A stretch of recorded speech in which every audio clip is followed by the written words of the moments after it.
దేవుని యొక్క కార్యాలు మనం చూడలేకపోతున్నాం. ఎందుకు అని అంటే ఆత్మీయ గుడ్డితనము.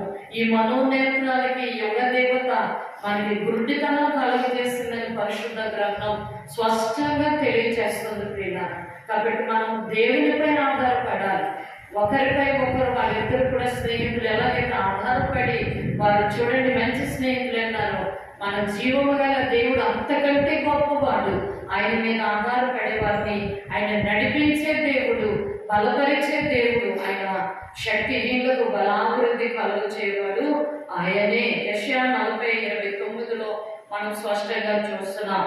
అందుకే కీర్తనకారుడు బహు చక్కగా మరి రాసే బలహీనతలో ఆయన బలం నాకు పరిపూర్ణమవుతుంది.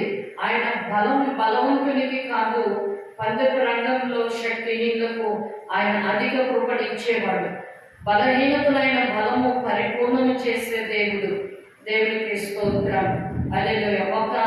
మనము ఏ పరిస్థితులైనా సరే దేవుని తట్టు మనం తీరు చూసినప్పుడు, దేవుని తట్టు మనము కనిపెట్టి మనం ప్రార్థన చేసినప్పుడు దేవుడు అద్భుతమైన రీతిలో మనం నడిపిస్తాడు ప్రియులారా. బలము శక్తి ఆయనే. ఆయన మీద ఆధారపడితే మనం ఏమి కూడా మరి పొందలేకపోతూ ఉన్నాం. ప్రార్థనలో దేవునికి మనం సమీపించాలని రాయబడి ఉన్నది. ప్రార్థనలో మనము దేవునితో మనము సమీపించాలంట. సమీపించినప్పుడు ఆయనపై ఆధారపడి మరి పడే భావాన్ని కలిగించి మన బలహీనత దేవుడు ప్రతిస్పందిస్తాడు. దేవా నీవు నాకు కావాలి, నీవు లేకుండా నేను ఉండలేను అని మనం ప్రార్థించినప్పుడు దేవుడు మన పక్షముగా పనిచేస్తాడు ప్రియులారా. దేవా నీవు నాకు కావాలి అంతే.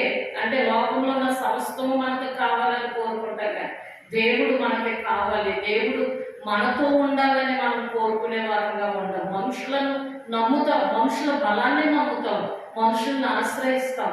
అందుకే పరిశుద్ధ గ్రంథం స్పష్టంగా చెప్తుంది, మనుషులను